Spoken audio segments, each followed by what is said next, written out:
તો મારો વોટ પહેલાં જ થઈ ગયેલો.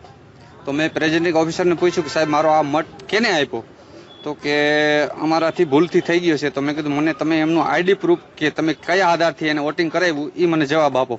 તો એ લોકોએ મને કીધું કે આના આધાર કાર્ડ નંબર. તો મેં એમને આ આધાર કાર્ડ મારું બતાવ્યું, એમાં ગલત નંબર છે, આમાંય ગલત નંબર, મારા નંબર છે એ નંબર નથી, ગલત નંબર નાખ્યા. પછી મેં કીધું બીજું શું પ્રૂફ લેશો, તો કે આમ સિગ્નેચરનું પ્રૂફ લઈશ.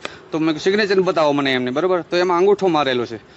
તો મને આવો કડવો અનુભવ થયો કે મારું વોટિંગ હું પહોંચ્યા પહેલાં જો આવી રીતે થઈ ગયું તો બીજા તો કેટલાય કર્યા છે. તો મેં કીધું હવે મારે વોટિંગ કરવા માટે શું કરવું પડે, તો કે તમે વોટિંગ કરી શકો. મેં કીધું વોટિંગ તો હું કરી શકું, પણ આની પહેલાં આવા બીજા બોગસ વોટ જે આ ગયો એ કેને ગયો, એ કેના આધારે તમે કરાયું વોટિંગ, અને એ માણસ કોણ હતો, સીસીટીવી કેમેરા તમારા ઉપર લાગેલા છે એ બતાવો મને માણસ ખપે કે મારું વોટિંગ કોણ કરી ગયો. આવી રીતે તમે કેટલા વોટિંગ બોગસ કરી ગયા છો એ અમને ખબર નથી.